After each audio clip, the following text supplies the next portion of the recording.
अखेर मे 1684 ला औरंगजेबाने सांगितलं मग जमला लई झालं येत होता परत, तुझ्याकडनं काय तुमचे ना हो पाया करून त्याला परत बोलावलं. आता परत येणं म्हणजे ट्रेन पकडली, फ्लाईट पकडलं आणि आलं असं नाहीये, जायचंय परत मराठ्यांच्याच प्रदेशात, त्याच मुलखातनं परत वर जायचं.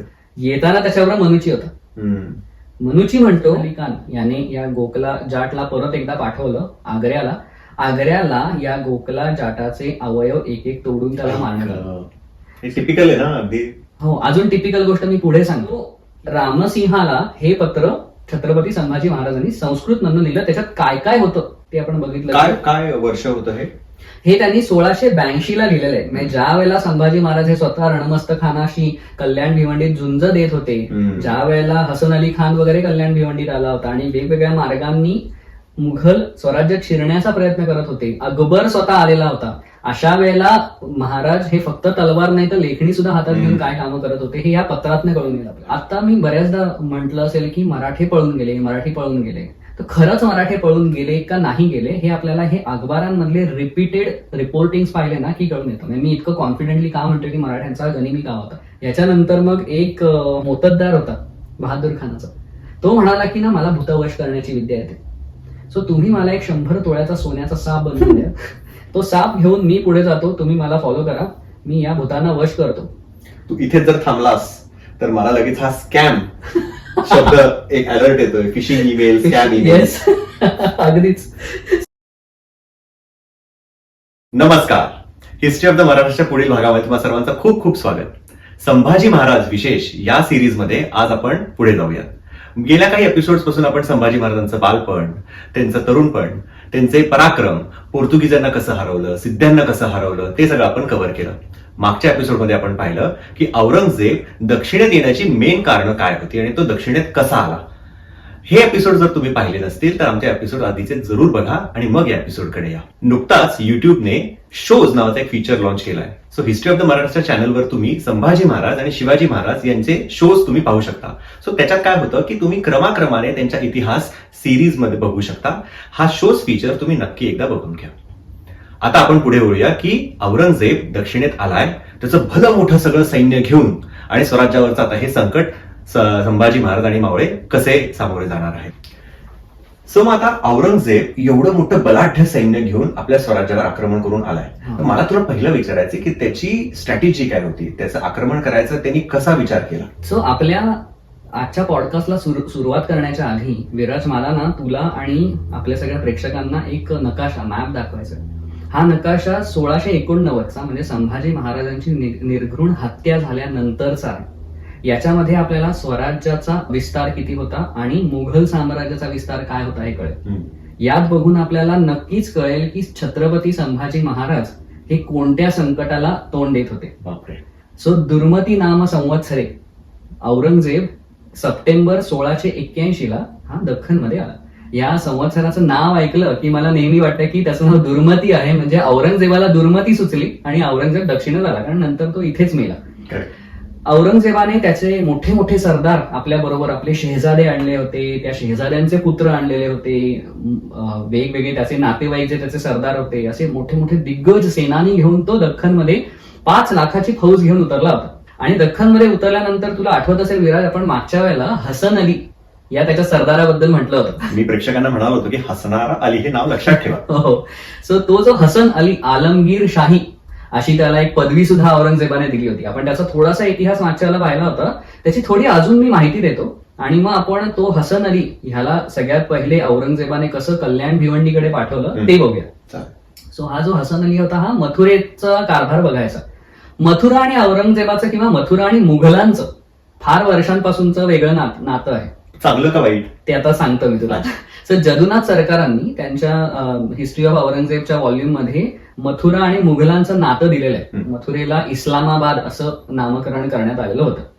सो शहाजहानचा एक सरदार होता, जसं नाव होतं मुर्शिद कुली खान.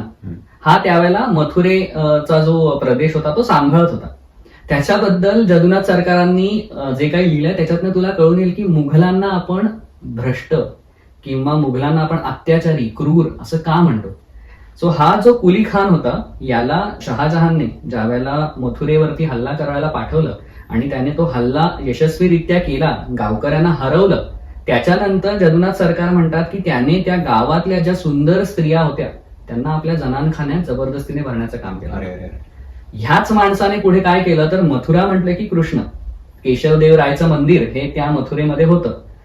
या कृष्णाच्या वाढदिवसाच्या दिवशी गोवर्धनला ज्यावेळेला एक मोठा महोत्सव व्हायचा त्यावेळेला मासिर उल उमरा नावाच्या संदर्भामध्ये ह्याचा उल्लेख आलेला आहे.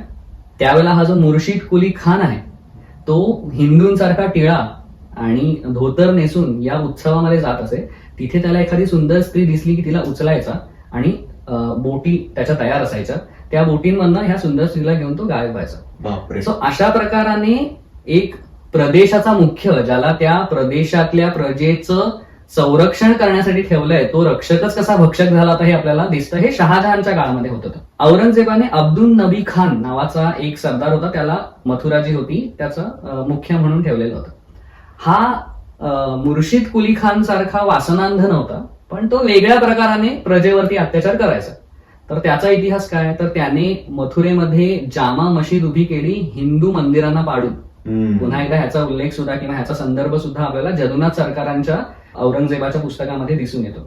सो त्याने ते केलं. त्याने अजूनही केशवराय म्हणजे अर्थात कृष्णाचं जे मंदिर होतं त्या मंदिराच्या बाहेर दारा शिकोचा, औरंगजेबाचा भाऊ, त्याला हिंदू धर्म किंवा इतर धर्मांबद्दल फार जास्त उत्सुकता, आकर्षण वगैरे होतं. सो त्याने एक शिलालेख दिलेला होता लिहून.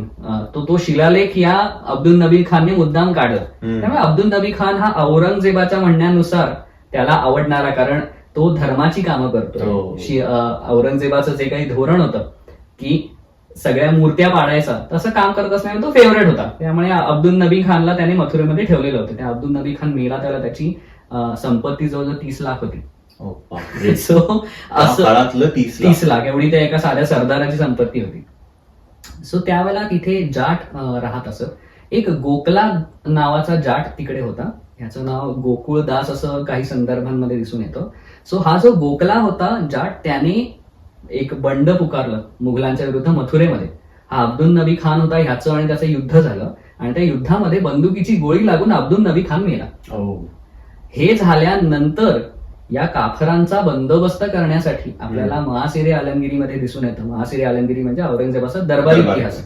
त्याच्यात दिसून येतं की हा गोकला दास किंवा गोकला जाट याला धडा शिकवण्यासाठी औरंगजेबाने जो सरदार पाठवला तो हसन अली खान. ओके, ही त्याची बॅकग्राऊंड. आणि या हसन अली खानाने काय केलं तर इकडे आल्यानंतर त्यांनी ह्या गोकलादास मध्ये काही तो ऍक्च्युअल वॉरियर नव्हता, त्याच्या बरोबर गावातलेच काही लोक होते जे बंड करत होते.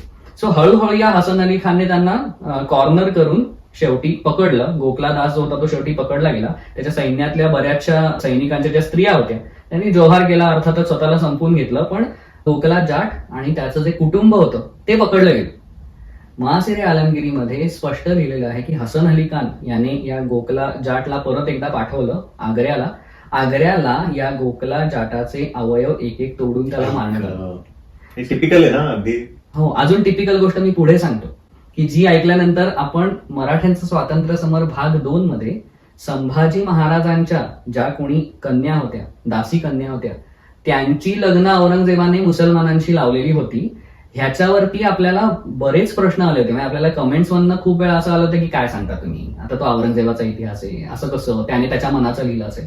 त्याची पाळंमुळं कशी औरंगजेबाच्या स्वभावात आहेत ते तुला कळून येईल. ह्या गोकला जाटाचा मुलगा आणि मुलगी पकडले गेले. हा जो मुलगा होता आणि मुलगी होती या दोघांनी सगळ्यात पहिले इस्लाममध्ये कन्वर्ट करण्यात आलं. स्वतः जदुनाथ सरकार म्हणतात की गोकला जाट जो होता त्याने इस्लाम धर्म स्वीकारला नाही आणि त्याने स्वतःचं जीवाचं बलिदान दिलं. सो त्याला आपल्याला सगळ्यात पहिले काही लोक जे विचारतात की संभाजी महाराजांना सुद्धा मारण्याआधी औरंगजेबाने इस्लाममध्ये तुम्ही कन्वर्ट व्हा, ह्याला काही संदर्भ नाही. तर तुम्ही असं कसं म्हणता की औरंगजेबाने असं म्हटलं असेल, तर औरंगजेबाच्या इतिहासात दिसून येतो तो केलेला आहे. त्याला प्रत्येक वेळी हा इंटरेस्ट होता की तुम्ही कन्वर्ट व्हा. अजून आपण हळूहळू पुढे ज्या गोष्टी सांगू त्यातनं सुद्धा हीच गोष्ट दिसून येईल आपल्याला. त्यांची मुलगी जी होती तिचं लग्न त्यांनी आपल्या एका नोकराबरोबर लावून दिलं. त्या नोकराचं नाव सुद्धा महासिरे आलमगिरीमध्ये दिलेलं आहे. सो आपल्याला ही एक सिमिलॅरिटी दिसून येते की कसं त्याने संभाजी महाराजांच्या सुद्धा दासी कन्यांची लग्न आपल्या मुसलमान सरदारांबरोबर किंवा मुकर्रब खानाच्या मुलाबरोबर, ज्याने पकडलं होतं छत्रपती संभाजी महाराजांना, त्याच्याच मुलाबरोबर लावून दिलं होतं. त्याचा जो मुलगा होता त्याला इस्लाममध्ये कन्वर्ट केल्यानंतर त्याचं नाव फाजल असं ठेवण्यात आलं. फाजिल किंवा फाजल जसा त्याचा उच्चार असतो ते ठेवण्यात आलं. सो एकूणच आपल्याला औरंगजेबाची मोडच ऑपरांडी कळून येईल. तो कसा काय करायचा की शत्रू मेला आणि शत्रुत्व संपलं असं नव्हतं त्याचं इंटेन्शन हे होतं की ह्याच्या येणाऱ्या पिढ्या सुद्धा त्यांना सुद्धा अपमानाने नजर खाली गेली पाहिजे आपला इतिहास वाचून, की आपल्या आई वडिलांना आपल्याला वाचवता आलं नाही आणि त्यामुळे आपला इतिहास काय झाला. तर हाच सत्य धर्म आहे, तोच आपण पाळला पाहिजे. असं सो हा असा हसन अली खान त्याने पुढे उदयपूरवरती ज्याला हल्ला केला त्याला आपण पाहिलं मागच्या भागामध्ये 172 मंदिरं पाडली. खरंच. सो गावकरी ज्यांना युद्धामध्ये एवढं स्किल असेल की नाही माहित नाही, आणि मुक्या मंदिरं आणि मुक्या मूर्त्या यांच्या विरुद्ध हसन अली खानने मोठा पराक्रम केला. त्याच्यामुळे त्याला आलमगीर शाही वगैरे अशी पदवी औरंगजेबाने दिली. ह्या हसन अलीला 15,000चं पायदळ आणि 20,000चं घोडदळ मोठी सैन्य देऊन त्याला उत्तर कोकणात म्हणजे कल्याण भिवंडीकडे औरंगजेबाने पाठवलं. त्याला हत्ती वगैरे दिला. हे पुन्हा एकदा आपल्याला औरंगजेबाच्या अखबारांमध्ये दिसून येतं. ऐतिहासिक फारसी खंड 6 ह्याच्यामध्ये औरंगजेबाचे अखबार आहेत सगळे, रोज बादशाहाने काय काय केलं याच्या नोंदी. सो त्याच्यातनं आपल्याला त्याला एकदम मोठी पदवी वगैरे आणि मोठी मान मरातब वगैरे देऊन त्याला पाठवण्यात आलं. सो आता हसन अली याने मराठ्यांविरुद्ध काय केलं त्याची सुरुवात काय झाली हे आपल्याला इंग्रजांच्या पत्रामधनं सगळ्यात पहिलं दिसून येतं. इंग्रज म्हणतात हसन अली जसा कल्याण भिवंडीच्या मार्गाने यायला लागला तसं त्याने गावाच्या गावं जाळायला सुरुवात केली. आणि मग हसन अलीला कळलं की ही पोर्तुगीजांची गावं. सो पहिलेच हसन अली खान साहेब तोंडावर पडले. पोर्तुगीज हे त्यांना खरं तर मदत करत होते, तर त्यांचीच गावं जाळून हसन अली हा कल्याण भिवंडीत पोहोचला. सो तो मुलूक तर त्याने मिळवला, पण मिळवणं आणि राखणं यात फरक आहे. बरोबर. सो हसन अली खानाने जसा त्यांचा कल्याण भिवंडीचा मुलूक मिळवला तसं संभाजी महाराजांचे सरदार काही हातावर हात धरून बसले नव्हते. त्यांनी हसन अली खानावरती हल्ला केला. म्हणजे आता ह्याचा जो संदर्भ आहे तो आपल्याला आदिलशाही संदर्भ जो आहे बुसातीन सलातीन त्याच्यामध्ये ह्याची नोंद दिसून येते, की काही लोकांना वाटतं की हसन अली खानावरती खुद्द संभाजी महाराजांनीच हल्ला केला होता, पण संदर्भ आपल्याला एकच मिळतो जो बुसातीन सलातीन जो आदिलशाहीकडचा संदर्भ आहे. त्यात लिहिलेला आहे की संभाजी महाराजांची सेना याने हसन अली खानावरती हल्ला केला आणि हे शूर हसन अली खान साहेब जखमी झाले आणि त्यांना राहुल्ला खान जो होता बक्षी होता औरंगजेबाचा त्याने शेवटी काढून नाशिकला नेलं, वाचवलं. सो कल्याण भिवंडी जिंकलं वगैरे, पण ते राखता काही हसन अलीला आलं नाही. मुक्या मूर्त्यांसमोर खूप पराक्रम दाखवणारा हसन अली खान जखमी होऊन पुन्हा नाशिकला गेला. त्याला पुन्हा एकदा सैन्य देऊन औरंगजेबाने पाठवलं. यावेळेला रणमस्त खान नावाचा एक सरदार होता, त्याच्याबरोबर औरंगजेबाने मोठं सैन्य घेऊन त्याला पाठवलं. आता हा रणमस्त खान कोण, तर हा रणमस्त खान हा तुला बेहलोल खान आठवत असेल, आदिलशहाचा सरदार प्रतापराव गुजराणी येस. सो जो हा बेहलोल खान होता याचा खूप जवळचा सहाय्यक म्हणजे रणमस्त खानाचा भाऊ. सो हा रणमस्त खान हा आदिलशाहीत कामाला होता. बहादूर खान कोकलताश याने ह्या रणमस्त खान आणि त्याच्या भावांना आदिलशाहीतनं फोडून मुघलांकडे आणलं. हा रणमस्त खान ज्या वेळेला औरंगजेबाला भेटायला गेला त्याला औरंगजेबाने त्याला विचित्र प्रश्न विचारले की तू काय वाचलंयस आयुष्यात, कुराण वाचलंयस का, कुराणाचा अर्थ कळतो का. त्याने हो हो वगैरे उत्तरं दिली. मग त्याला विचारलं की तुला किती मुलं आहेत. त्याचं उत्तर त्याने दिलं की मला 3 मुलं आहेत. ह्याच्यावरती अखबारात लिहिलेलं की बादशाह गप्प बसला. सो मला असं अपेक्षित आहे, माहित नाही औरंगजेबाच्या मनात काय चाललं त्याच्या सावलीला सुद्धा कळत नसे, पण मी आपला एक निष्कर्ष काढला असा की कुराणानुसार तुम्हाला जर किती मुलं आहेत किंवा मुलांबद्दल विचारलं तर त्यातनं कुराणामध्ये असं लिहिलेलं आहे की तुमची मुलं ही तुमची अमानत, तुमची मिळकत आहे. सो तुमची उत्तरं अशी असली पाहिजे की अल्लाने दिलेली ती देण आहे आणि ती माझी मिळकत आहे. असं त्याचं उत्तर साधारण औरंगजेबाला अपेक्षित असावं, कारण त्याने आधीच्या प्रश्नाचं उत्तर दिलं ना की मला कुराण वाचलेलं त्याचा अर्थही कळतो. याने उत्तर दिलं मला 3 मुलं आहेत. त्याने बिचाराने आपलं साधं उत्तर दिलं आणि औरंगजेबाच्या गप्पा बसला की काय वाचलंय काय माहिती. इंटरव्ह्यू नापास झाला, पण तरी त्याला बहादूर खान ही पदवी दिली. म्हणजे आता डोक्याला आपल्याला कन्फ्युजन इतिहास वाचणाऱ्यांना की बहादूर खान कोकलताश हा त्याचा दूध भाऊ आणि हा रणमस्त खानला पण बहादूर खानच पदवी दिली. नक्की काय म्हणायचं कुठले बहादूर खान आपल्याला ते आता इतिहास वाचताना आपल्याला खूप डोळे उघडून वाचायला लागतात. सो आता प्रेक्षकांना कन्फ्युज न करण्यासाठी आपण त्याचं नाव रणमस्त खानच सांगू. सो हा रणमस्त खान मोठं सैन्य घेऊन पुन्हा एकदा कल्याण भिवंडीकडे आला, कारण उत्तर कोकण मिळवायला हवा ना, मग आपल्याला दक्षिण कोकण तळ कोकणात शिरता येईल. रणमस्त खान हा पुन्हा कल्याण भिवंडीकडे आल्यानंतर संभाजी महाराजांनी हंबीरराव मोहिते सरसेनापती आपले त्यांच्या बरोबर निळोपंत, केशवपंत, रुपाजी भोसले, मानाजी मोरे अशा सरदारांना मोठं सैन्य देऊन पाठवलं. म्हणजे त्याचंही सैन्य आपल्याला 20,000 दिसून येतं. सो रणमस्त खान आणि हंबीरराव मोहिते यांची चकमक उडाली, ज्याच्यामध्ये पुन्हा एकदा मराठ्यांनी त्यांच्यावरती अचानक हल्ला केला आणि बादशाही सेनेने काय केलं, पळवून लावलं. पळ केली. सो मराठे घाबरून पळून गेले. पुन्हा एकदा आपल्याला जे आता इथून आपल्याला हळूहळू हे संदर्भ दिसायला लागतात की मराठ्यांनी हल्ला केला, पण बादशाही कृपेने, ईश्वरी कृपेने मराठे पळून गेले. पण ती त्यांची टॅक्टिक होती. सो रणमस्त खानाला त्रास देत देत टिटवाळ्या जवळ रुपाजी भोसल्यांनी एकदा रणमस्त खानावरती हल्ला केला. त्याच्यामध्ये रणमस्त खानाचा पद्मसिंग नावाचा एक सरदार होता, तो मारला गेला. आणि मग हे सगळं झाल्यानंतर पुन्हा एकदा राहुल्ला खान येऊन, म्हणजे राहुल्ला खानाचं माझ्या काम हेच होतं की यांना वाचवून परत घेऊन द्यायचं. सो राहुल्ला खान रणमस्त खानाला वाचवून घेऊन गेला. रणमस्त खान पुन्हा एकदा नव्या जोमाने आल्यानंतर संभाजी महाराज हे पहिल्यांदा स्वतः उतरले. आणि मग मराठ्यांच्या छोट्या बखरीमध्ये आणि चिटणीस बखरीमध्ये आपल्याला ह्याचा उल्लेख दिसून येतो की संभाजी महाराजांनी रणमस्त खानाच्या पिछाडीवरती हल्ला केला. आणि गंमत अशी झाली की रणमस्त खानाला रसद मिळेल, कारण खाणं पिणं काही मिळेना. पोर्तुगीजांच्या मार्गातनं हे सगळं सैन्य, हे सगळं जी रसद होती ही आधी मिळत होती, कारण पोर्तुगीजांनी मदत केली. तुला आठवत असेल तर आपण मुद्दाम पोर्तुगीज किंवा सिद्धी यांचे एपिसोड्स आधी का केले, तर दोन गोष्टी. एक म्हणजे ऐतिहासिक संदर्भानुसार कळालं की पोर्तुगीजांवर राग का होता. तर रणमस्त खान जसा कल्याण भिवंडी पोहोचला तसं आपल्या मार्गातनं, आपल्या प्रदेशातनं पोर्तुगीजांनी त्यांना रसद मिळवू दिली. याच्यामुळे संभाजी महाराजांचा राग होता की आमच्या शत्रूला तुम्ही मदत करताय. सो नोव्हेंबर 1681च्या दरम्यान हसन अली खान जो होता ह्याला आज्ञा झाली होती की तू संभाजी महाराजांच्या प्रदेशात जा. सो तुला आठवत असेल तर सिद्धी जे होते यांच्या जंजिऱ्यावरती छत्रपती संभाजी महाराजांनी हल्ला केला होता, तो नोव्हेंबर, डिसेंबर, जानेवारी 1681 ते 82च्या दरम्यानच केला होता. आणि मग जानेवारीत संभाजी महाराजांना तो वेढा सोडून काय यायला लागलं, तर हसन अली आणि रणमस्त खान हे नंतर कल्याण भिवंडीवरती आले. सो हे आपण मुद्दाम आधी घेतले होते एपिसोड्स की त्यातनं प्रेक्षकांना पण कळावं की कशा गोष्टी होत होत्या आणि किती फ्रंट्सवरती एकदम संभाजी महाराज तोंड देत होते. हसन अली खान निघून गेला. रणमस्त खान ज्याला दुसऱ्यांदा आला त्यावेळेला छत्रपती संभाजी महाराज हे स्वतः उतरले.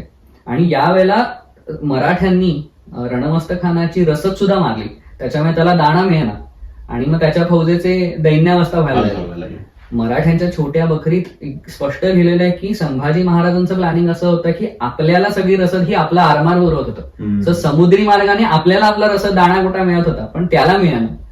पुन्हा काय, राहुल्ला खान साहेब आले रणमस्त खानाला घेऊन, कसेच बसे काढून देशावर घेऊन गेले. सो एकूण आपल्याला हे कल्याण भिवंडीचं जे सगळं युद्ध आहे हे बघून आपल्याला काय कळतं, तर कल्याण तर 1688 पर्यंत छत्रपती संभाजी महाराजांकडे होतं. थोडक्यात 1681ला जर मुघलांना वाटलं असेल की अरे असं कल्याण भिवंडी आपण घेऊन देऊ, तर त्यांना पुढची 7 वर्ष कल्याण मिळालेलं नाही. म्हणजे एवढा मोठा दारुगोळा सैन्य घेऊन आले आणि कल्याण भिवंडी मिळवायला एवढे वर्ष लागली. येस, पण थोडक्यात हे आहे की यांना आता हळूहळू चुणूक दिसायला लागली की आपण दख्खनमध्ये आलोय आणि आपल्याला जे वाटतंय की हे युद्ध असं संपून जाईल. कारण सगळ्यात पहिले जो आपण मॅप दाखवला तो मॅप पाहता मुघलांचा साम्राज्य विस्तार आणि मराठ्यांचं स्वराज्य ह्यांची कंपॅरिझन पाहिली की वाटतं की अरे काय 2 महिने 4 महिने बस संपलं. पण त्यांना कळत नव्हतं की प्रत्येक क्षणाक्षणाला त्यांना मराठे त्यांची ताकद, त्यांची गनिमी गावं कसा दाखवून देते. सो आता तू अकबरांबद्दल बोललास आणि मगाशी तू मला सांगितलंस की बादशाह पूर्ण दिवसात काय काय करायचा हे त्याचे क्लर्क लोक सगळे लिहून ठेवायचे ह्या अकबरात. या अकबरांचं महत्व काय आहे, किंवा आपण आता सारखं त्या अकबराचा रेफरन्सेस का घेतोय? अगदी छान प्रश्न आहे. कारण ना खूप वेळा असं म्हटलं जातं की आपण मुघलांच्या अखबारातनं इतिहास सांगितला की तो बायस्ड असणार, त्यांनी खोटा लिहिला असेल, तुम्ही कसं त्याला खरं मानता वगैरे वगैरे. पण प्रश्न तसा नाहीये. मुघलांचे अखबार जे आहेत ना हे खूप महत्वाचे आहेत, कारण त्याच्यामधनं आपल्याला एकतर औरंगजेब हा काय करत होता, त्याचं सैन्य, त्याचे सरदार काय करत होते, हे किती मोठं संकट होतं हे आपल्याला त्यातनं कळून येतं. त्यांची उद्दिष्ट काय होती हे कळून येतं, कारण तो दरबारी इतिहास आहे. तो जो माणूस जे काही लिहिणार आहे ते दरबारात जे झालंय ते लिहिणार आहे. एक गोष्ट नक्की आहे की जर उद्या मराठ्यांनी ह्यांचे 4000 लोक मारले असतील तर ते मुघलांची हानी झाली इतक्या शब्दातच लिहितील. ते त्याच्यामध्ये 4000 एवढं सैन्य मारलं असं लिहिणार नाही, पण त्यांनी मुघलांची हानी झाली हे लिहिलेलं असेल. सो इंटेन्सिटी कमी करून ते आपला अपमान लिहितील. पण त्याच्यात लिहिलेल्या बऱ्याचशा गोष्टीतनं आपल्याला आज वाचताना मी जे आधी गोष्टी सांगितल्या हे सगळ्या कळतात. कशा ते मी काही उदाहरणं देऊन सांगतो. आता मी बऱ्याचदा म्हटलं असेल की मराठी पळून गेले. तर खरंच मराठे पळून गेले का नाही गेले हे आपल्याला हे अखबारांमधले रिपीटेड रिपोर्टिंग पाहिले ना की कळून येतं. म्हणजे मी इतकं कॉन्फिडेंटली का म्हणतो की मराठ्यांचा गनिमी काळ होता. आपल्याला आपण 2-4 अखबार आता स्क्रीनवरती देऊया ज्याच्यामध्ये आपल्याला दिसेल की ना खूप ठिकाणी त्याच्यामध्ये असं लिहिलेलं आहे की बादशाही कृपेने किंवा ईश्वराच्या कृपेने बादशाही सैन्याची फते झाली.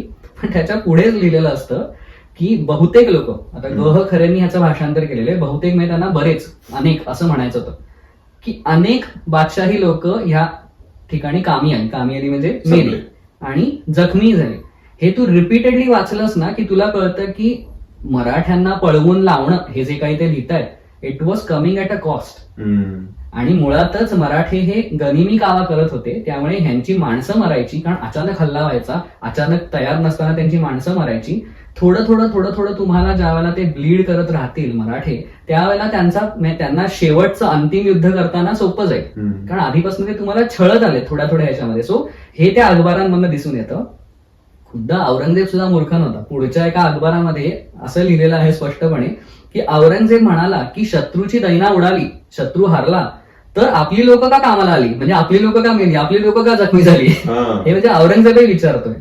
प्लस कसं होतं, कारण औरंगजेबाचा स्वतःच्या सावलीवरती विश्वास नव्हता, तो कुणावरतीच विश्वास ठेवायचा नाही. ह्याची पण काही उदाहरणं आपल्याला दिसून येतात की अहमदनगरवरती मराठ्यांनी हल्ला केला त्यावेळेला अहमदनगरच्या किल्लेदारांनी असं मोठं लिहून पाठवलंय की मी त्यांना गनिमांना पळवून लावलं आणि किल्ला राखला वगैरे वगैरे.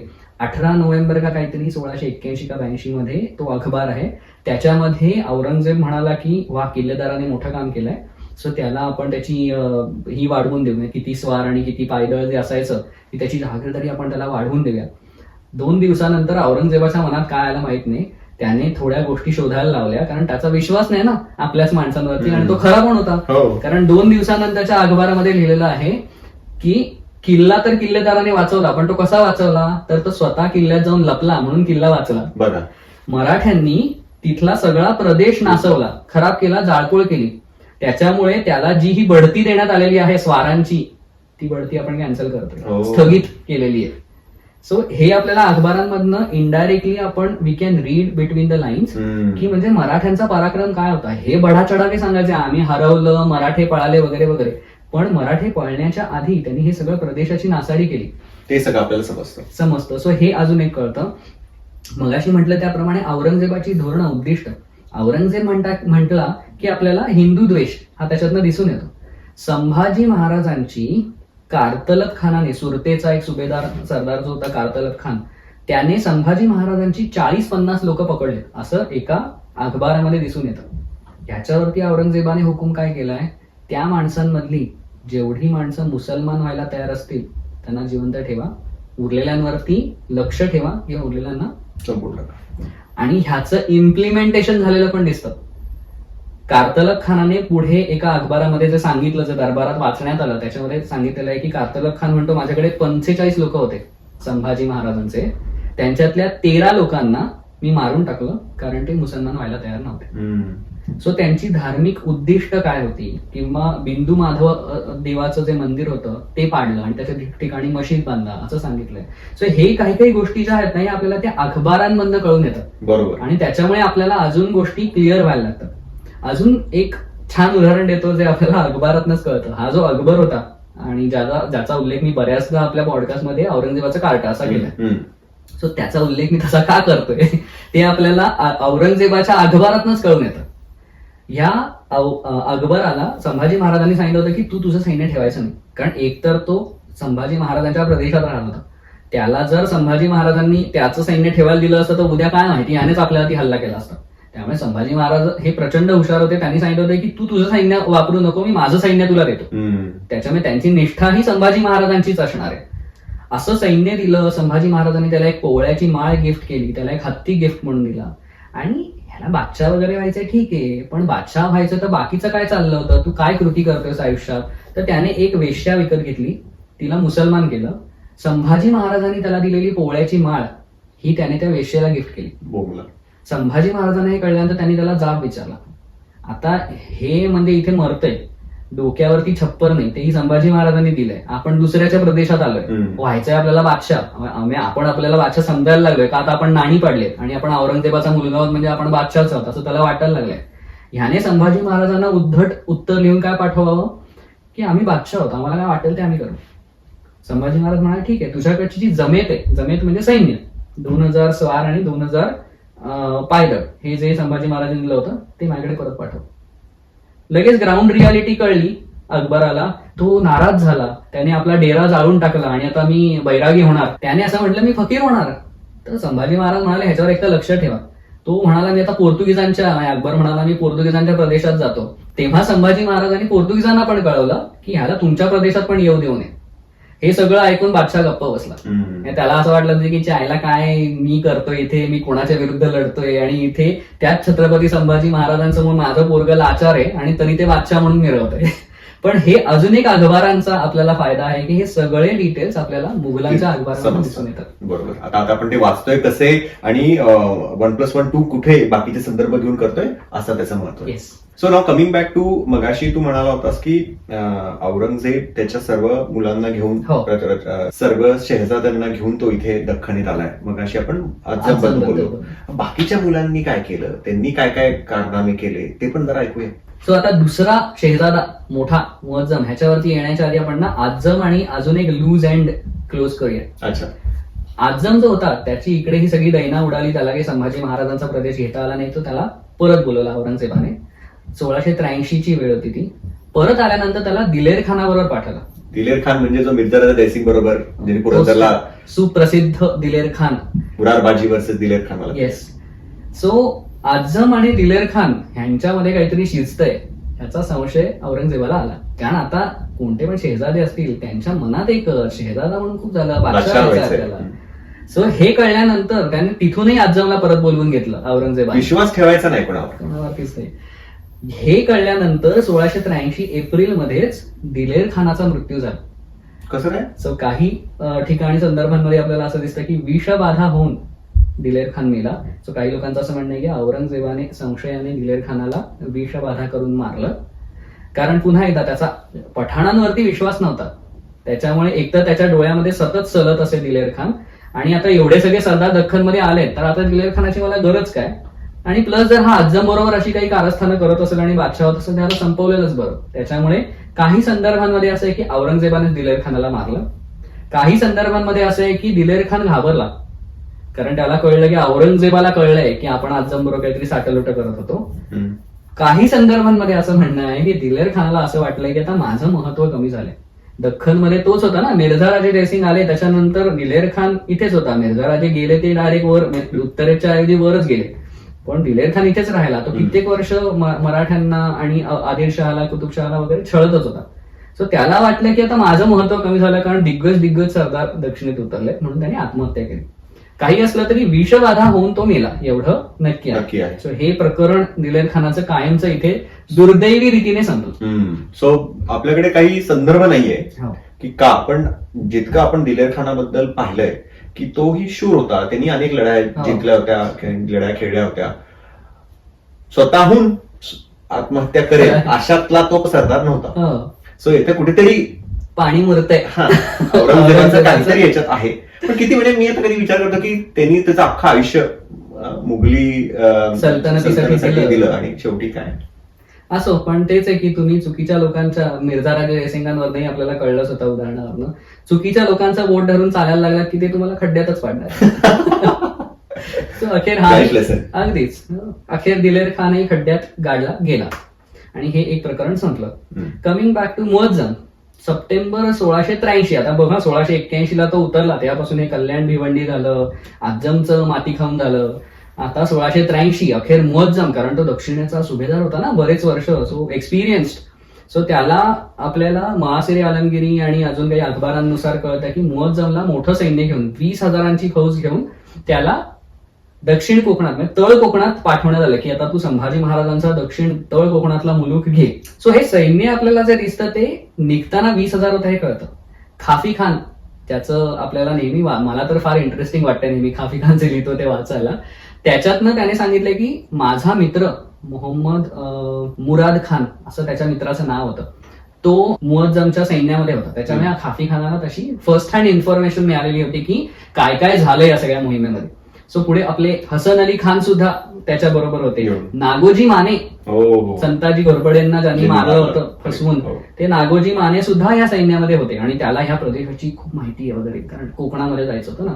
सो हे सगळं सैन्य घेऊन ज्या वेळेला मुअज्जम निघाला त्यावेळेला ते 20,000 होतं. खाफी खान म्हणतो की ते नंतर वाढत कारण त्याला बरेच सरदार येऊन मिळाले. हसन अली खान असेल, नागोजी माने असतील, अजून कोणी कोणी सरदार असतील, हे सगळे सरदार मिळून ते पुढे जवळजवळ 45,000 झालं. बापरे, दुप्पट झालं सैन्य. अगदी. म्हणजे तुला आठवत असेल की आता मी म्हणतोय हे सप्टेंबर 1683 हा मुघली कारभार आहे. ते निघायला त्यानं डिसेंबर उजाडला.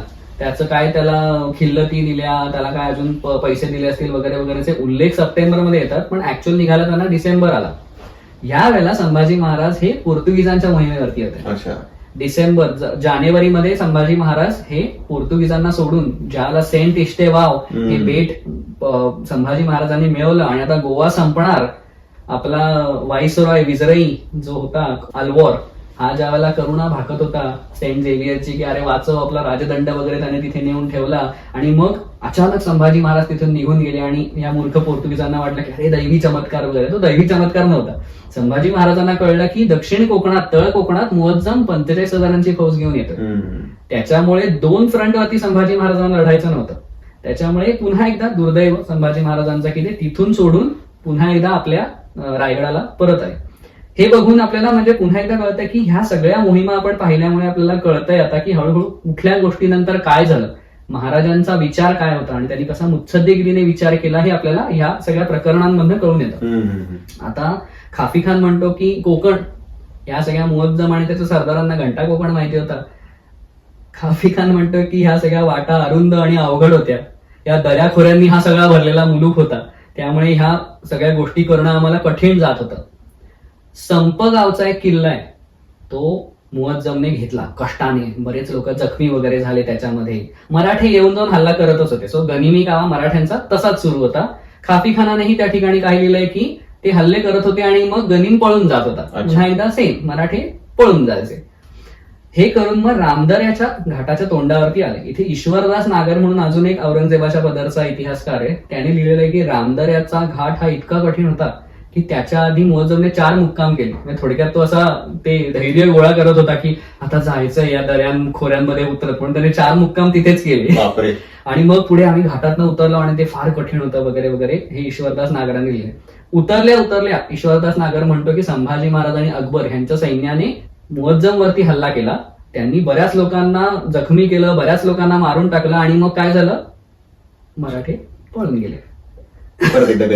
सो पुन्हा आपल्याला कळेल की वेगवेगळ्या संदर्भांमधनं आपल्याला मराठ्यांचा वेगळा वेगळा गनिमी कावा दिसून येतो. इथे खुद्द संभाजी महाराजांचा उल्लेख आहे की संभाजी महाराज इथे होते.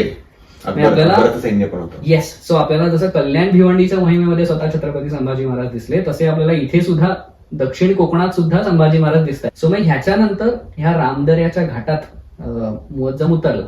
पुन्हा एकदा खाफी खान आपल्याला ह्याची गमतीशीर माहिती देतो. खाफी खान म्हणतो की हे सगळे जे घाट होते हे सगळे इतके कठीण होते की आम्हाला त्या घाटामध्ये कसं उतरावं, त्या अवघड वाटांनी आणि काय करावं हे कळेना. येता जाता आमच्यावरती मराठे हल्ले करतच होते.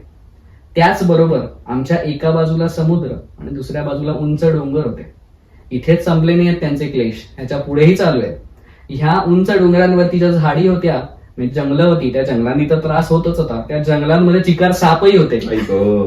सो ओव्हरऑल मुघलांची दैन्यावस्था इथून सुरू झाली.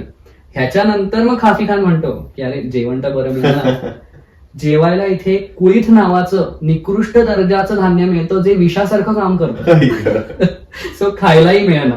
जे लोक जिवंत होते, इतकं इंटरेस्टिंग लिहिलं ना खाफी खानाने, तो म्हणतो जे लोक जिवंत होते ते अर्धे झाले, रोड झाले, अशक्त झाले. त्यांना असं वाटायचं की हा घेतला श्वासच आमचा शेवटचा श्वास. म्हणजे खच्ची, अगदी मानसिक शारीरिक सगळ्या दृष्टीने त्यांचं खच्चीकरण झालं. आता ह्याच्या पुढे सगळी म्हणजे त्यांनाचे धान्य रसद जी मिळत होती त्या रसदीमध्ये सुद्धा महर्गता वाढली. महर्गता म्हणजे महागाई वाढली. त्यांना अक्षरशः 3-4 रुपयाला 1 शेर गहू सुद्धा मिळेल ते आपलं पोळीच, खायचं तर खा नाही तर मरा, उपाशी मरा. सो खायला प्यायला काही मिळेना. पण मग अरे आपला बादशाह जिवंत आहे ना, तो मदत करेल आपल्याला. औरंगजेबाने सुरतेवरनं समुद्री मार्गाने रसद पाठवली. खाफी खान म्हणतो की पण या दुष्ट मराठ्यांनी रस्त्यातले किल्ले, समुद्री किल्ले जिंकले होते. त्या समुद्री किल्ल्यांवरनं मराठ्यांनी ह्या सगळ्या धान्याची लूट केली. सो काफी खान म्हणतो आमच्याकडे 30-40 पल्ला हे त्यावेळेचं वजनाचं परिमाण होतं. एक पल्ला म्हणजे त्यावेळेचे 112 किलो, आता 100 किलो साधारण. तो 30-40 पल्ला म्हणजे साधारण 3-4 हजार किलो इतकं धान्य त्यांच्याकडे प्रत्येक सरदाराला मिळालं. आता 45,000 सैन्य, तर प्रत्येक सरदाराकडे किमान 8,000 सैन्य कुठेच नाही. म्हणजे प्रत्येकाला अर्धा किलो धान्य मिळेल. ते कोणाच्या नाकाला पुरणार आहे अर्धा किलो धान्य? सो हे धान्य सुद्धा त्यांना पुरेना. सो मराठ्यांनी शारीरिक मानसिक दृष्ट्या त्यांचं खच्चीकरण करायला सुरुवात केली. सह्याद्री पण आहे पाठीशी. सह्याद्री पण पाठीशी आहे. समुद्रावरती सुद्धा शिवाजी महाराजांनी जी त्यांची आर्मी, समुद्री दुर्ग उभे केले, त्यांचा फायदा कसा पुढे संभाजी महाराजांना झाला हे आपल्याला ह्यातनं दिसून येतं. सो ह्या सगळ्या परिस्थितीने मुअज्जमच्या नाकाडोळ्यात पाणी आलं की अरे आता काय आपलं होत नाही, आपण काय बापाला परत जिवंत बघत नाही. सो हे सगळं झाल्यानंतर मुअज्जमने विचार केला की यार आम्ही आलो, ह्याचा फायदा कोणाला झाला? पोर्तुगीजांना. कारण आम्ही आलोय म्हटल्यानंतर संभाजी महाराज पळून गेले आम्हाला घाबरून तिकडे. सो पोर्तुगीजांना मुअज्जमने पत्र पाठवून सांगितलं की आम्ही आल्यामुळे तुम्हाला फायदा आलाय तर आम्हाला खंडणी द्या, म्हणजे निदान खायला प्यायला काहीतरी मिळेल. दुसरी मागणी, आमचं जे काही धान्य येत आहे ते गोव्याच्या नदीतनं आम्हाला मिळालं पाहिजे, आम्हाला समुद्रापर्यंत जायची गरज पडणार नाही. आता पोर्तुगीजांचं पत्र आपण आपल्या जुन्या एपिसोडमध्ये सांगितलंय, जे त्याने त्यांच्या राजाला लिहिलंय. तो म्हणतो इथे आमच्या द्रव्य नाहीये, आमच्या पाजबीला पुजलेलं आहे, ह्याला कुठे खंडणी देणार? आणि दुसरी गोष्ट म्हणजे आत्ताच संभाजी महाराज गेले, हा मुअज्जम शिरला आणि उद्या म्हणाला की मी जातच नाही, तर काय करायचं? ते गोव्याचं राज्यही जाईल. अल्वोरने सांगितलं आम्ही काही तुमची मदत करू शकत नाही. त्यामुळे अजूनच मुअज्जमचं कंबरडं मोडलं की अरे आता खायला प्यायला सुद्धा मिळत नाही. अखेर मे 1684 औरंगजेबाने सांगितलं मुअज्जमला लई झालं, येत होता परत, तुझ्याकडनं काय तुमचे ना हो पाया करून त्याला परत बोलावलं. आता परत येणं म्हणजे ट्रेन पकडली, फ्लाईट पकडलं आणि आलं असं नाहीये, जायचंय परत मराठ्यांच्याच प्रदेशात, त्याच मुलखातनं परत वर जायचं. येताना त्याच्याबरोबर मनुची होता. मनुची म्हणतो की 3 मैलाची चढण आहे, उतरले ना रामदऱ्याच्या घाटात, आता परत यायचं तर चढण आहे, 3 मैलांची चढण आहे. याच्यामध्ये अक्षरशः जर संभाजी महाराजांनी ठरवलं असतं तर त्याने सगळीच्या सगळी फौज गाडली असती मुअज्जमची. पण अशी अफवा आहे की संभाजी महाराज आणि मुअज्जम यांच्यामध्ये काहीतरी तह झालाय, त्यामुळे संभाजी महाराजांनी हल्ला केला नाही. आता ही सत्यही असू शकते किंवा असत्य, कारण ही अफवा आहे असं मनुष्यने म्हटलं. सत्य का असू शकते तर तुला मुअज्जम आठवत असेल की प्रतापराव गुजर आणि रावजी निराजे यांना पकडण्याचा ज्याला हुकूम औरंगजेबाने पाठवला होता, आपण मागच्या एका एपिसोडमध्ये सांगितलं, त्याला सभासद बकरीनुसार मुअज्जमने प्रतापराव गुजर आणि रावजी निराजेंना वाचवलं होतं आणि त्यांना सांगितलं होतं की असं असं मला खलिता येणार आहे, त्याच्या आधी तुम्ही निघा, कारण तो आला तर मला तुम्हाला पकडावं लागेल.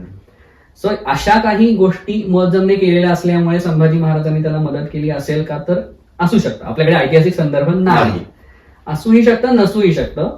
पण यातनं मुअज्जम कसा बसा सुटतोय. मनुची पण काफी खानासारखंच काही बाबतीत इंटरेस्टिंग मिळतं. तो म्हणाला की संभाजी महाराजांनी आणि मराठ्यांनी जे केलं नाही ते निसर्गाने आमच्या बाबतीत केलं. काय? आमच्या सैन्यामध्ये असा एक आजार पसरला की तो आजार जडला की माणूस 7व्या दिवशी मरायचा, आणि हा आजार फक्त माणसांनाच नाही तर प्राण्यांनाही झाला. त्याच्यामुळे तो म्हणतो की 1/3 सैन्य मेलं याच्यामध्येच. घोड्यावरती बसू शकतील असे घोडेच राहिले नाहीत. तर सामान्य चालणाऱ्या पदाती जो असतो त्याची तर कायच कथा, लोकांकडे बसण्यासाठी घोडेच राहिले नाहीत. सेम भीमसेन सक्सेना सुद्धा सांगतो की ज्या वेळेला बहादूर खान खोकलकर ह्याला शेवटी मदतीला पाठवलं मुअज्जमच्या, तो ज्या वेळेला भेटला मुअज्जमला त्यावेळेला त्याच्या सैन्यामध्ये मुअज्जमच्या हे जाळणारीच लोक दिसत होती, घोड्यावरती एखाद दुसराच माणूस दिसत होता. म्हणजे थोडक्यात मनुची जे सांगतोय ते पूर्णपणे खरं आहे. परत मनुची म्हणतो की संपूर्णपणे हल्लाही मराठ्यांनी थांबवला नाही, मध्ये मध्ये येऊन मराठी हल्ला करून आमच्या बाजार गुडण्यानं लुटून जायचे, जे काय उरलं होतं ते सुद्धा मराठी घेऊन जायचं. सो संपूर्णपणे मुअज्जमची दैना झाली.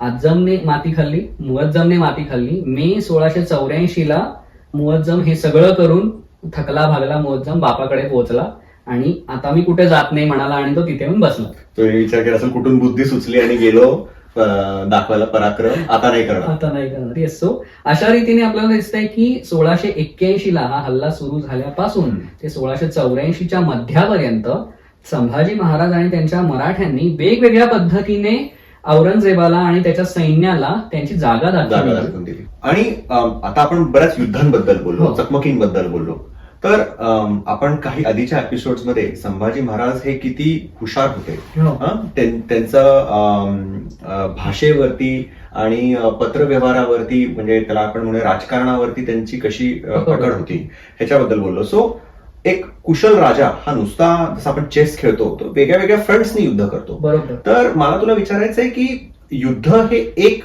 साधन झालं, तर तसं त्यांनी राजकारणाचा काही किंवा पत्राच्या जोरावर काही प्रयत्न केले का?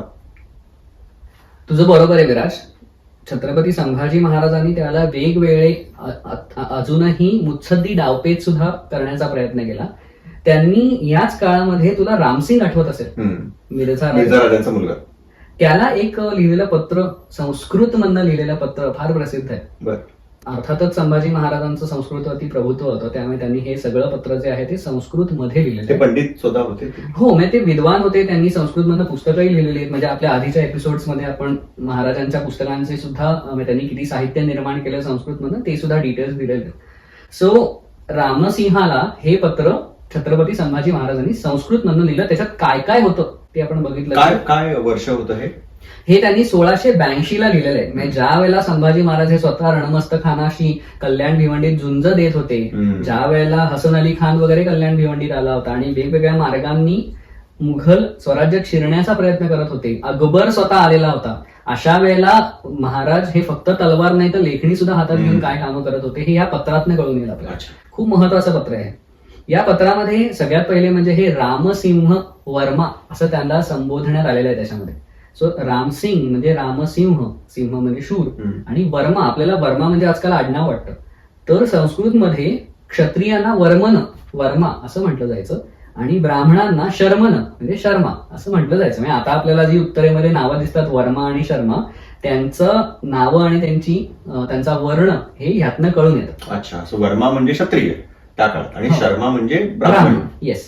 सो त्याच्यामुळेच इनफॅक्ट आपण ज्यावेळेला शिवाजी महाराजांचा राज्याभिषेक पाहिला त्याच्यामध्ये सुद्धा शिवाजी महाराजांना शिवाजी वर्मन असं म्हणण्यात आलेलं आहे त्या गागाभट्टांच्या पोथीमध्ये. सो त्यांनी सुरुवात करताना त्याच्यामध्ये लिहिलेलं आहे की पूर्वी काही पत्र रामसिंगाचं छत्रपती संभाजी महाराजांना आलं असेल. सो त्याचा रेफरन्स देऊन छत्रपती संभाजी महाराज म्हणतात की तुम्ही मला तुमच्या आधीच्या पत्रात सांगितलेलं आहे की औरंगजेबाचा मान ठेवावा, त्याला त्याच्या आज्ञेत वागावं वगैरे तुम्ही सांगितले. सुरुवातच महाराजांनी केली की तुम्हाला कृष्णसिंह म्हणून तुमचा मुलगा आठवतच असेल. कृष्णसिंग हा रामसिंगाचा मुलगा. परिंड्याच्या प्रदेशात तो असताना एका अफगाणाने एका स्त्रीच्या प्रकरणावरनं त्याला मारलं होतं. बरं. 1682 पठाण. हो, 1682चीच वेळ आहे ती. पुन्हा एकदा अशी अफवा होती की औरंगजेबाने अर्थात हिंदू राजांना संपवायचं, कारण हा जो कृष्णसिंग होता हा रामसिंगाचा वंशज, पुढे जाऊन तो झेंडा पुढे नेणार. येस. सो ते असल्यामुळे काहीतरी कट करून औरंगजेबानेच त्याला मरवले अशी सगळीकडे बातमी होती. त्याच्यामुळे ती घेऊन संभाजी महाराजांनी पहिलाच घाव रामसिंगावरती घातला की कृष्णसिंग आठवत असेलच तुम्हाला. म्हणजे महाराजांचं म्हणणं की अरे रक्त खवळतं का नाही तुमचं, तुझ्या मुलाला मारलं, तुझ्या बापाला विष घालून मारलं, पण तरी तू मला समजावतोयस की तू बादशाचा आदर ठेव, त्याचा विरोध करू नकोस. सो तुला आठवत असेल की सुलतान अकबराला म्हणजे हे काट जे होतं त्याला मदत केल्याचे काय परिणाम झाले कृष्णसिंहाचे हे तुला दिसतच आहे. तू मला तुझ्या पत्रामध्ये असं म्हटलेलं आहेस की आपण सगळे हिंदू एकत्र व्हायला पाहिजे, तुम्ही जे काही ठरवाल ते मला मान्य आहे, तुम्ही म्हणजे छत्रपती संभाजी महाराज. तर मला असं वाटतंय की तुम्हीच पुढाकार घ्यायला पाहिजे ह्याच्यामध्ये. आज या यवनाधम म्हणजे औरंगजेब ह्याला असं वाटायला लागलंय की आपण हिंदू हे सत्वशून्य झालेले आहोत. सत्वशून्य म्हणजे आपल्याकडे सात्विक बुद्धी राहिलेली नाही आणि आपण कुठल्याच तत्वावर चालत नाहीये. आपल्याला हिंदू धर्माचा अभिमानच नाहीये हे दिसून येत आहे. हे छत्रपती संभाजी महाराज खरं रामसिंगाला उद्देशून म्हणतात, कारण छत्रपती संभाजी महाराजांचा धर्माभिमान आणि शिवाजी महाराजांचा धर्माभिमान हे आपल्याला स्पष्ट दिसून येत आहे. पण हे म्हणजे शालजोळीतले छत्रपती संभाजी महाराजांनी दिलेले आहेत रामसिंगाला, की त्याला असं वाटायला लागलं की आपण काहीच करू शकत नाहीये. हा जो हिंदू धर्म वेदांनी श्रुती स्मृतींनी बनवलेला आहे आणि त्याच्यामध्ये वेगवेगळ्या वर्णांनी काय करावं म्हणजे क्षत्रियांनी काय करावं हे सांगितलेलं आहे ते आमच्या व्यवस्थित लक्षात आहे. क्षात्र धर्म कसा पाळायचा हे आम्हाला माहिती आहे, आपल्या प्रजेचं पालन कसं करायचं हे सुद्धा आम्हाला माहितीच आहे. त्याच्यामुळे अशा वेळेला ह्या यवनाधमाची काय गत करायची हे आपल्याला ठरवायला हवं. तू पुढाकार घ्यायला हवास. महाराज प्रयत्न करतात की त्याच्यातला राजपूत कधीतरी जागा व्हावा, की अरे कर काहीतरी, उठ, काय करतोयस तू, हे त्यांच्या शब्दांनी ते करण्याचा प्रयत्न करतात. त्याच्या पुढे छत्रपती संभाजी महाराज सांगतात की या यवनाधमाचे जेवढे पण सरदार आलेले आहेत आमच्याकडे त्यांच्यातल्या काही जणांचा आम्ही वध केलाय, काही जणांना आम्ही कैदेत टाकलंय, काही जणांकडनं खंडणी घेऊन त्यांना सोडलंय, काही जणांकडे दयाबुद्धी दाखवून सोडलंय, तर काही जणांना लाच देऊन सोडलंय. सो एवढं सगळं आम्ही करत असताना आमचं स्वप्न काय आहे, तर या यवनाधमालाच कैदेत टाकायचं, औरंगजेबाला कैदेत टाकण्याचं स्वप्न छत्रपती संभाजी महाराज पाहत होते. आणि हे सगळं पत्रात लिहिलं. हे सगळं पत्रात लिहिलं. म्हणजे ह्याच्यातनं आपल्याला छत्रपती संभाजी महाराजांचं विजन दिसून येतं हो, की नुसतंच आपलं माझं स्वराज्य टिकवणं हे त्यांचं ध्येय नव्हतं, तर उद्या जाऊन प्रत्यक्ष औरंगजेबाला कैद करावी, त्याला कारागृहात टाकावं, इथपर्यंत त्यांचं स्वप्न होतं ते करण्याचं. ह्याच्या पुढे त्याच्याच जवळचा दुर्जनसिंग हाडा म्हणून एक सरदार होता, राजपूत सरदारच होता, बुंदीचा होता तो. त्याचं उदाहरण संभाजी महाराज देतात, ज्यातनं आपल्याला अजून एक गोष्ट कळून येते. संभाजी महाराज म्हणतात की माझ्या प्रेरणेने, माझ्या सांगण्यावरनं दुर्जनसिंग हाडाने काय केलं हे तुला माहितीच आहे. त्याचे तपशील महाराजांनी दिले नाहीत, कारण तो त्याच्या शेजारीच होता, राजपूत होता. ह्या दुर्जनसिंग हाडाने थोडक्यात मुघलांविरुद्ध बंड केलं होतं. महाराज म्हणतात की त्याची संपत्ती ती काय ती तुला माहितीच आहे. एवढी कमी संपत्ती असताना सुद्धा त्याने शौर्य दाखवून मुघलांच्या विरुद्ध बंड उभारण्याचा प्रयत्न केला. म्हणजे त्यांचं म्हणणं आहे की अरे रामसिंग, तुझ्याकडे पैसे सुद्धा आहेत, तू एवढे जन्मोजन्मात मी वंशज तुझे सगळे कमावतात पैसे, तू उभा राहा, काहीतरी कर. स्वतः छत्रपती संभाजी महाराज सांगतात की माझी संपत्ती, माझा प्रदेश, माझे दुर्ग, सारांश सर्वस्व अर्पण करायला मी तयार आहे या औरंगजेबाच्या विरुद्ध लढण्यासाठी. तर अरे तू पण काहीतरी कर. ह्याच्यानंतर छत्रपती संभाजी महाराज जे आहेत ते या गोष्टीवरती येतात की अकबर आणि दुर्गादास हे माझ्याकडे आलेले आहेत. या अकबराला आणि दुर्गादासाला मी आता उत्तरेत गुजरातमधनं पाठवतोय. त्यावेळेला तुम्ही आणि आम्ही एकत्र येऊन या अकबराला बादशाह केलं पाहिजे. का तर हा आपल्या हातातलं कठपुतली होईल. हे बाहुलं आपण दिल्लीत बसवू. हा अकबर इराणच्या, याला पठणाधीप म्हटलेलं आहे, म्हणजे इराणचा जो बादशाह आहे, शहा अब्बास नाव त्याचं, त्याच्याकडनं मदत घेतोय बादशाह होण्यासाठी. तर महाराजांचं म्हणणं आहे की त्या माणसाला आपल्या देशामध्ये हस्तक्षेप, आपल्या राजकारणामध्ये देशाच्या त्याला हस्तक्षेप करायला देता कामा नये. बघ ना, म्हणजे आपण बसवलं पाहिजे की उद्या मिर्झा राजा जयसिंगांनी जसं औरंगजेबाला बादशाह बनवलं तसं तू बनव अकबराला, तुम्ही आम्ही आपण मिळून त्याला बनवलं पाहिजे. म्हणजे आपला कंट्रोल येईल आणि आपण अख्खं हिंदुस्थानचं राजकारण स्वतः बघू शकू, स्वतः हँडल करू शकू. अशा तऱ्हेने हे सगळं पत्र छत्रपती संभाजी महाराजांनी लिहिलंय. सो हे सगळं पत्र पाहिलं ना की आपल्याला दिसून येतं की एक म्हणजे छत्रपती संभाजी महाराजांचा स्वभाव. आपण नेहमी म्हणतो की अरे छत्रपती संभाजी महाराज म्हणजे जे काही असेल ते रोखठोक. ह्याच्यातनं तुला दिसतंय की त्यांनी रामसिंगासारख्या माणसाला, महाराज त्याच्यात एका पत्रातल्या वाक्यात म्हणतात की आम्ही अल्पवयी, लहान, अननुभवी, तुझ्याहून कमी अनुभव आहे, पण महाराज त्याला इनडायरेक्टली सांगतात की अरे तरी मला एवढी अक्कल आहे तर तुझ्याकडे का नाहीये, तू आता काहीतरी करायला हवंस, उठ, जागा हो आणि तुझ्या राजपूत धर्माला, क्षत्रिय धर्माला जाग, हे महाराज सांगण्याचा प्रयत्न करतात. सो औरंगजेबाच्या विरुद्ध किती एकतर युद्ध प्रखर आणि कठीण होतं हे या पत्रातनं दिसतं आपल्याला. औरंगजेबाच्या विरुद्ध महाराजांचे काय विचार होते की फक्त हे युद्ध कसं संपेल, टाळूया हे नव्हतं, तर त्याला कैदेत टाकण्यापर्यंत महाराजांचे विचार होते. त्याच्यासाठी वेगवेगळी उदाहरणं छत्रपती संभाजी महाराजांनी दिली.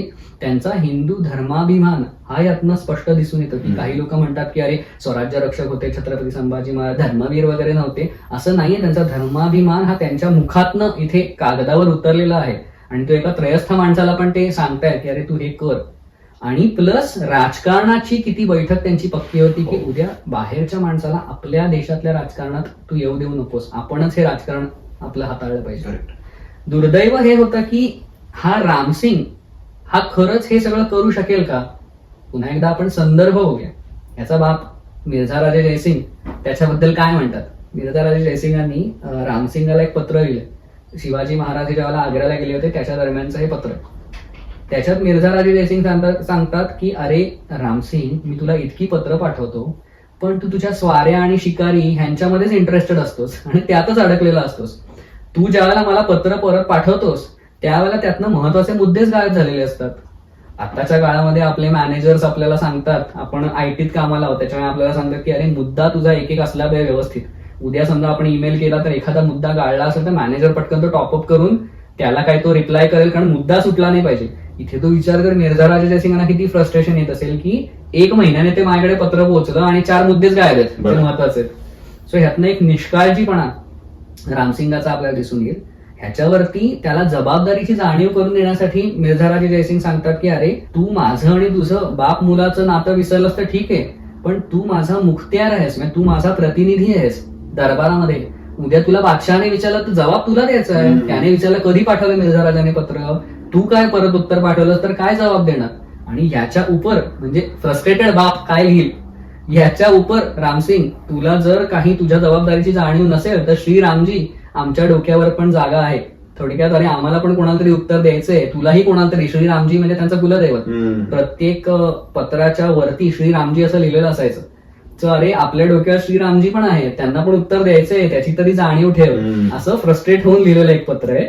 आणि मग शिवाजी महाराज ज्यावेळेला आग्र्यावरनं सुटले त्याच्यानंतर एक पत्र तुला गिरधरलाल आठवत असेल, मुंशी याचा मुंशी रामसिंगचा, त्याला पत्र लिहिले शेवटी फ्रस्ट्रेट होऊन. आता रामसिंगला पत्र लिहून काय उपयोग नाहीये.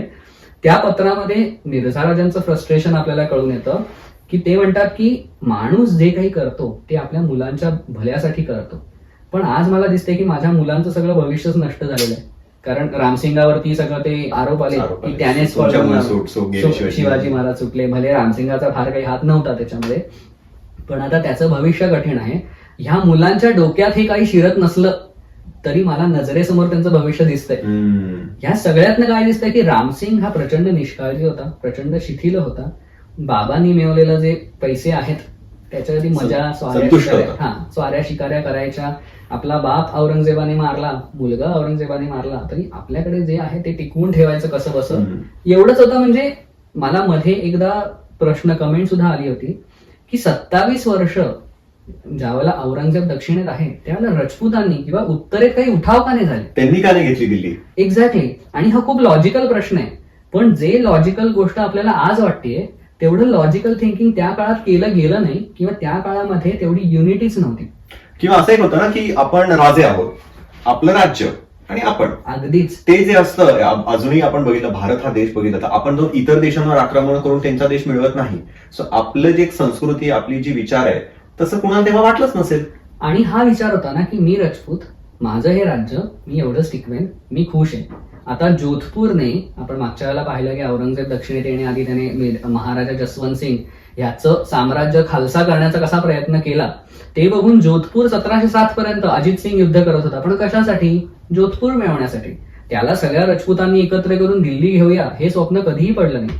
गोकल जाट, ज्याच्याबद्दल मी सुरुवातीलाच आज सांगितलं, त्याच्यानंतर पुढे जाटांनी, राजाराम नावाचा एक जाट होता, त्याने हे जे मथुरेवरती सगळे अत्याचार चालले होते ह्याचा राग येऊन अकबराचं थडगं फोडून त्याची हाडं बाहेर काढून जाळलेत.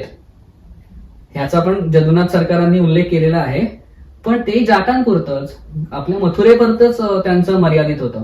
छत्रसाल बुंदेला, ज्यांनी शिवाजी महाराजांकडनं प्रेरणा घेतली आणि मग ते उत्तरेमध्ये जाऊन त्यांनी आपले पराक्रम दाखवले, त्यांना फक्त बुंदेलखंडाबद्दलच प्रेम होतं. सगळेजण आपापलं राज्य साठवण्याबद्दल ते कसं व्यवस्थित राहील एवढाच विचार करत होते. संभाजी महाराजांनी जो प्रयत्न केला की आपण हिंदू एकत्र यावं आणि या यवनाधमाला संपवावं, तशी विजन कोणाकडेच नव्हती. तेच म्हणजे that separates Shivaji Maharaj, Sambhaji Maharaj, Shahu Maharaj, Bajirao Peshwa from these other people. Yes, ते विजन, ती त्यांच्यात ते करून दाखवण्याची कर्तबगारी आणि धमकच धमक. हा म्हणजे ते बाकीचे साधारण व्यक्ती खुश आहोत, संतुष्ट आहोत. आपलं राज्य बोला. सो ह्याच्यात आपल्याला समजलं की महाराजांनी, छत्रपती संभाजी महाराजांनी काय काय प्रयत्न केले पत्राच्या लेखणीच्या जोरावर. नाव कमिंग बॅक टू युद्ध अगेन. सो आता आपण बघितलं की आजम आणि मुअज्जमची कशी फजिती झाली. तर ह्या सगळ्या युद्धांमध्ये, आणि मला आठवतं इव्हन छावा चित्रपटात सुद्धा अनेक अशी छान छान युद्ध दाखवली. तर असं काही कुठला इंटरेस्टिंग युद्ध किंवा खूप जोरदार लढाई झाली आहे आणि मराठ्यांनी पण कर्तबगारी दाखवली आणि मुघलांचे पण साईडनं, असं काही इंटरेस्टिंग युद्ध ह्या काळात काही घडलं का कुठलं? हो, पुन्हा एकदा आपल्याला खाफी खानाने एक युद्ध अतिशय इंटरेस्टिंग करून सांगितलेलं आहे. हे युद्ध साधारण 1681-82च्या दरम्यान घडलेलं आहे. अच्छा. आणि ते आहे रामशेजच्या किल्ल्याचा. रामशेजचा किल्ला. येस, हा नाशिकच्या जवळचा एक छोटासा किल्ला आहे आणि हा किल्ला अगदी सहज आपल्या हातात मिळेल ह्या मुघलांना. आणि 1681, त्यामुळे त्यांना एकदम माज होता, नवीन नवीन जोशात होते, संपवून टाकायचं. सो वेगवेगळ्या दिशांनी औरंगजेबाने जसे लोक पाठवले होते तसे एक नाशिकच्या जवळच्या रामशेज किल्ल्यावरती पाठवले होते. सो या रामशेजच्या किल्ल्याबद्दल सांगताना आपल्याला भीमसेन सक्सेना, खाफी खान या 2-4 इतिहासकारांचे संदर्भ दिसून येतात. सो शहाबुद्दीन खान हा सगळ्यात पहिले या रामशेजवरती हल्ला करण्यासाठी त्याची नेमणूक झाली होती. सो भीमसेन सक्सेना सांगतो की या शहाबुद्दीन खानाने लाकडाचा एक बुरुज उभा केला होता आणि तो खूप प्रेक्षणीय आणि मोठा होता, असं त्याने त्याच्याबद्दल सांगितलं. त्याचे पुढचे डिटेल्स जे आहेत ना ते आपल्याला खाफी खान देतो. काफी खान म्हणतो की यावेळेला रामशेजच्या किल्ल्यावरती सगळ्यात अनुभवी किल्लेदार कोणतरी होता. त्याचं नाव काफी खानाला माहित नाही आणि आपल्याही कुठल्याही संदर्भांमध्ये दुर्दैवाने त्याचं नाव नाही. अननोन वीर असं आपण त्याला म्हणूया. कारण काफी खानही त्याचं कौतुक करतो की तो खूप अनुभवी होता. तर काय झालं त्याच्यामध्ये की रामशेजच्या किल्ल्यावरती त्याला लोखंडी तोफा नव्हत्या. तर या किल्लेदारांनी आणि मराठ्यांनी काय करावं तर त्यांनी लाकडाच्या आणि कातडी तोफा बनवल्या. काय इनोव्हेशन आहे रे. हो, आणि त्यांनी इतकं छान लिहिलंय त्याच्यामध्ये. या कातडी तोफांबद्दल मी थोडंसं विकिपीडियावरती सर्च केलं, त्याच्यामुळे हे कितपत खरं आहे हे मला माहित नाही.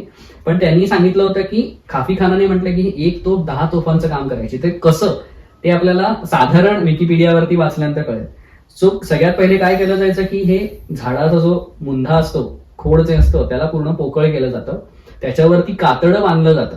कारण ही तोफ आहे ना ती एक्सपांड होणार, ज्याला ती ब्लास्ट होईल आणि दारू ज्याला त्या कातड्याला बाहेर फेकेल त्याला ती एक्सपांड होणार. मग ती तुटली जाऊ नये म्हणून त्याला बाहेरनं कातडं लावण्यात यायचं आणि ते ओलं कातडं लावायचं, ते कोरडं व्हायचं तसं तसं ते अजून त्याला प्रेशर टाकायचं आणि मग याच्यामध्ये कातडं घातलं जायचं आणि मग ते दारूच्या गोळ्यांनी उडवलं जायचं.